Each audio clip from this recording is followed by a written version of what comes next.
Hello friends, आज हम बात करेंगे क्लास 12 केमिस्ट्री का चैप्टर 5 कोऑर्डिनेशन कंपाउंड उप सहसंयोजन यौगिक। ठीक है, जिस पे देखने वाले वर्नर का सिद्धांत, वर्नर्स थ्योरी। ठीक है, वर्नर का सिद्धांत क्या होता है और इसकी जो परिकल्पना है वो क्या है, बहुत ही आसानी से आपको विद एग्जांपल समझाएंगे। ठीक है, तो यार प्लीज वीडियो को लास्ट तक देखना क्योंकि टॉपिक आपका वेरी इंपॉर्टेंट है एग्जाम के लिए। ठीक है, तो एकदम आसानी से आपको पूरा समझाएंगे, तो प्लीज वीडियो को जरूर आखिरी तक देखना। तो चलो बात करते हैं वर्नर का सिद्धांत, वर्नर्स थ्योरी होता क्या है। तो देखो, हम लोग चैप्टर पढ़ रहे हैं उप सहसंयोजन यौगिक। तो सबसे पहले आपको उप सहसंयोजन यौगिक के बारे में ही पता होना चाहिए। सारे वीडियो आपके चैनल की प्लेलिस्ट पे बने हुए हैं, पूरी प्लेलिस्ट की लिंक आपको डिस्क्रिप्शन में मिल जाएगी। ठीक है, तो देखो बात करें वर्नर का सिद्धांत। पढ़ो, सन 1893 में अल्फ्रेड वर्नर ने उप सहसंयोजन यौगिकों के निर्माण, संरचना एवं गुणों से संबंधित एक सिद्धांत प्रतिपादित किया जिसे वर्नर का सिद्धांत कहते हैं। ठीक है, देखो सन 1893 में अल्फ्रेड वर्नर ने उप सहसंयोजन यौगिकों के निर्माण, संरचना एवं गुणों से संबंधित एक सिद्धांत प्रतिपादित किया जिसे वर्नर का सिद्धांत कहते हैं। तो मान लो आपको किसी उप सहसंयोजन यौगिक का एग्जाम्पल दिया जाए, जैसे मान लो K4FeCN का होल 6, ये एक आपका कोऑर्डिनेशन कंपाउंड है। ठीक है, इस तो वर्नर ने क्या बताया, इसके गुण, इसकी ज्यामिति, ये सारी कैसी, उसके बारे में बताया। तो उप सहसंयोजन यौगिक जो होता है, इस पे ये आपका जैसे कौन कौन से आयनों में टूट सकता है, FeCN का होल 6 4- और K+ आयन में। ठीक है, इन दोनों आयनों में टूट सकता है। तो ये क्या है, एक उप सहसंयोजन यौगिक है, कोऑर्डिनेशन कंपाउंड है। तो इतना समझ लो उप सहसंयोजन यौगिक के बारे में। अभी आपको पूरा इसके बारे में समझा। तो इतनी बात तो समझ गए थे कि सन 1893 में अल्फ्रेड वर्नर ने उप सहसंयोजन यौगिकों के निर्माण, संरचना एवं गुणों से संबंधित एक सिद्धांत प्रतिपादित किया जिसे वर्नर का सिद्धांत कहते हैं। मतलब कि उप सहसंयोजन यौगिक की संरचना कैसी है, उसके गुण क्या हैं, उसके संबंध में एक सिद्धांत प्रतिपादित किया जिसे वर्नर का सिद्धांत कहते हैं। अब आगे पढ़ो, कह रहा इस सिद्धांत के अनुसार धातुओं में दो प्रकार की संयोजकता पाई जाती है, पहली प्राथमिक संयोजकता, दूसरी द्वितीयक संयोजकता। ठीक है, मतलब धातु जो है आपकी, उसमें दो प्रकार की संयोजकता पाई जाती है, पहली प्राथमिक संयोजकता, दूसरी द्वितीयक संयोजकता। आप सबसे पहले बात करें इसमें धातु कौन सी है। देखो, ये आपकी है केंद्रीय धातु परमाणु, इसे कहते हैं केंद्रीय धातु परमाणु, सेंटर एटम। ये आपके जो 6 जुड़े हुए हैं ये लिगेंड है, और ये बाहर जो है ये धनायन है और अंदर वाला है ऋणायन। देख सकते हो ये निगेटिव चार्ज है, तो ये ऋणायन पूरा कहलाएगा कोष्ठ के अंदर वाला, और बाहर वाला आपका कहलाएगा धनायन। ठीक है, 4K+। ये आपके लिगेंड लगे हुए हैं और ये आपका केंद्रीय धातु परमाणु है। ठीक है, तो इतनी बात समझ में आ गई। तो यही चीज है कि आपका ये जो धातु है, केंद्रीय धातु परमाणु, ये दो प्रकार की संयोजकता प्रदर्शित करता है। पहला नंबर प्राथमिक संयोजकता, प्राइमरी वैलेंसी, दूसरा नंबर सेकेंडरी वैलेंसी अर्थात द्वितीयक संयोजकता। ठीक है, तो एक एग्जाम्पल से आपको इसका पूरा समझाते हैं। ठीक है, तो चलो देखते हैं। तो देख सकते हो आप, ये आपका एक उप सहसंयोजन यौगिक का एग्जाम्पल हमने लिया हुआ है। इस पे ये आपका केंद्रीय धातु परमाणु है, ये आपका लिगेंड है। ठीक है, आप बात करेंगे केंद्रीय धातु परमाणु लिगेंड से कैसे जुड़ेगा और कैसे यह प्राइमरी वैलेंसी अर्थात प्राथमिक संयोजकता और द्वितीयक संयोजकता दर्शाएगा, सेकेंडरी वैलेंसी। ठीक है, तो देखो मान लो केंद्रीय धातु परमाणु तो आपका ये कोबाल्ट है। ठीक है, इसको लिखा। अब 6 NH3 जुड़े, तो देखो NH3 कैसे जुड़ेंगे, एक NH3 ऐसे लिखो, एक NH3 यहाँ, एक NH3 यहाँ, एक NH3 यहाँ, एक NH3 ये आ गया, एक NH3 ये आ गया। ठीक है, 6 NH3 हो गए। 6 Cl जोड़ने, 3 Cl जोड़ने, एक Cl ये जोड़ दो, एक Cl ये जोड़ दो, एक Cl ये जोड़ दिया। ठीक है, आप देखो इसको बॉन्डिंग करते हैं। ये जो NH3 आपका उदासीन लिगेंड है, इसलिए आपका इस टाइप से डॉटेड लाइन से जोड़ देंगे इसे। देखो इस टाइप से डॉटेड लाइन से जोड़ देंगे।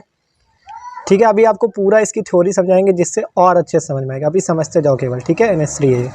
आप देखो ये जो Cl जो है ये ठोस रेखा द्वारा जुड़ेगा इस टाइप से, ये इस टाइप से। ठीक है, आप देखो इसे इस टाइप से जोड़ देते हैं, ये यहाँ पर ये इस टाइप से। ठीक है, इसे इस टाइप से जोड़ सकते हो। तो देख सकते हो ये इसका पूरा स्ट्रक्चर बनेगा जाके ये। ठीक है, देख सकते हो यहाँ पे Cl- लिख सकते हो क्योंकि 3Cl है ना, Cl-। ठीक है, तो ये इसका स्ट्रक्चर है। आप बताते हैं आपको कौन सी प्राइमरी वैलेंसी, कौन सी सेकेंडरी वैलेंसी। तो देखो प्राइमरी वैलेंसी कौन सी, प्राइमरी वैलेंसी वो है जो कि आपकी ठोस रेखा से जुड़ती है। प्राइमरी वैलेंसी ठोस रेखा से जुड़ती है, और ठोस रेखा से हमने इसको क्यों जोड़ा है, देखो प्राइमरी वैलेंसी केवल निगेटिव आयनों द्वारा ही संतुष्ट होती है। ध्यान समझो, अभी पूरी थ्योरी समझाएंगे। देखो आपने क्या सीखा, प्राइमरी वैलेंसी को पहले हिंदी में मतलब समझो प्राथमिक संयोजकता। प्राथमिक संयोजकता ठोस रेखा द्वारा जुड़ती है, और इसमें आयन, ये किस आयन से संतुष्ट होती है? ऋणावेशित आयन से। सेकेंडरी वैलेंसी ऋणावेशित आयन से भी संतुष्ट होती है, धनावेशित आयन से भी संतुष्ट होती है और उदासीन आयन से भी संतुष्ट होती है। और इसे हम लोग डॉटेड लाइन से दर्शाते हैं। देखो यहाँ पे हमने NH3 आपको दिखाया हुआ है, ये NH3 देख रहे हो, ये डॉटेड लाइन से जुड़ा हुआ है ना, डॉटेड लाइन से जुड़ा है। और ये आपको पता है उदासीन लिगेंड है। NH3 जो होता है उदासीन लिगेंड होता है, इस पे आवेश नहीं होता, ठीक है।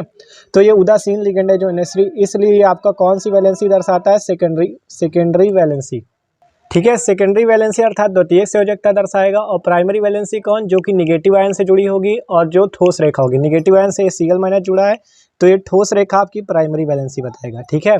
तो ध्यान से समझो, ये आपकी CONH3 का होल 6Cl3 का स्ट्रक्चर पूरा हमने बनाया।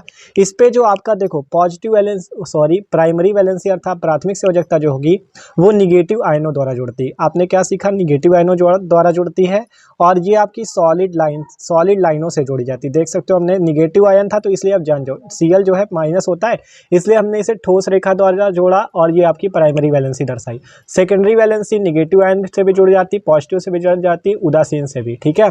तो उदासीन है NH3, इसलिए हमने इसे डॉटेड लाइन द्वारा जोड़ा, देख सकते हो। और ये सेकेंडरी वैलेंसी हो गई, ठीक है। तो इससे हमें पता चला उपसहसंयोजन यौगिक में दो प्रकार की संयोजकताएं होती हैं, प्राइमरी वैलेंसी और सेकेंडरी वैलेंसी। ये किसने बताया?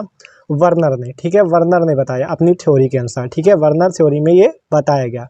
तो अब इसकी थ्योरी समझो तब आपको समझ में आएगा। देखो पढ़ो, यहाँ पे कह रहा है इस सिद्धांत के अनुसार धातुओं में अर्थात केंद्रीय धातु परमाणुओं में दो प्रकार की संयोजकता पाई जाती है। पहली प्राथमिक संयोजकता अर्थात प्राइमरी वैलेंसी, दूसरी द्वितीयक संयोजकता अर्थात सेकेंडरी वैलेंसी। अब आगे पढ़ो। तो देखो पहले देखते प्राथमिक संयोजकता प्राइमरी वैलेंसी। तो पढ़ो, कह रहा प्राथमिक संयोजकता को ठोस रेखा से प्रदर्शित करते हैं। जैसा कि हमने आपको बताया जो प्राथमिक संयोजकता होती है उसे सॉलिड लाइन से व्यक्त करते हैं।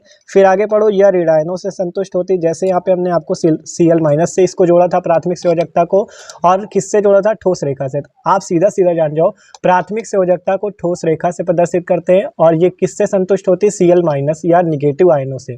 और यह केंद्रीय धातु परमाणु की ऑक्सीकरण अवस्था होती है। ध्यान समझो, यह केंद्रीय धातु परमाणु जो सेंटर एटम होता है उसकी ऑक्सीडेशन नंबर भी कहलाती है। द्वितीयक संयोजकता सेकेंडरी वैलेंसी। द्वितीयक संयोजकता को बिंदुकीत रेखा डॉटेड लाइन से प्रदर्शित करते हैं और यह ऋणावेशित आयनों, उदासीन अणुओं और कभी कभी धनावेशित आयनों द्वारा भी संतुष्ट हो जाती है।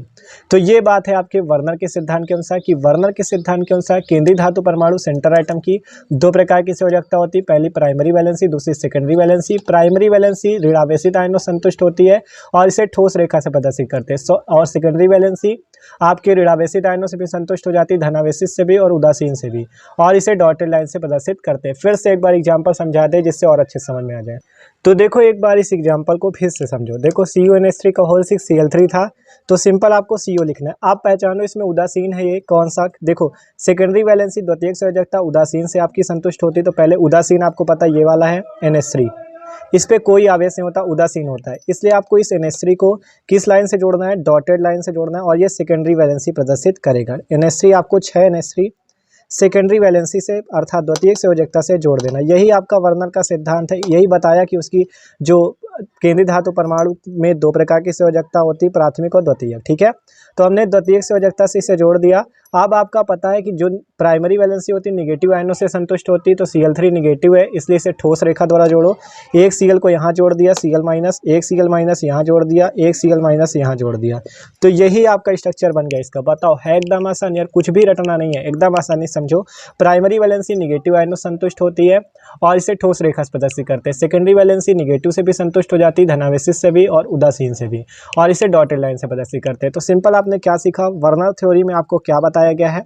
वर्नर्स थ्योरी में आपको बताया गया है कि देखो इसके अनुसार केंद्रीय धातु परमाणु जो आपका ये केंद्रीय धातु परमाणु है, उपसहसंयोजन यौगिक में केंद्रीय धातु परमाणु की दो प्रकार की संयोजकता होती है, प्राथमिक संयोजकता और द्वितीयक संयोजकता। तो वही पूरा एक्सप्लेनेशन हमने आपको दे दिया। देख सकते हो सन 1893 में अल्फ्रेड वर्नर ने उपसहसंयोजक यौगिकों के निर्माण, संरचना एवं गुणों से संबंधित एक सिद्धांत प्रतिपादित किया जिसे वर्नर का सिद्धांत कहते हैं। और इस सिद्धांत के अनुसार धातुओं में दो प्रकार की संयोजकता पाई जाती है, प्राथमिक और द्वितीयक, ठीक है। तो ये था आपका वर्नर का सिद्धांत। आशा करते हैं आपको समझ में आया होगा। तो यार वीडियो अच्छा लगा हो तो लाइक जरूर कर देना और चैनल पर न हो तो सब्सक्राइब भी कर देना।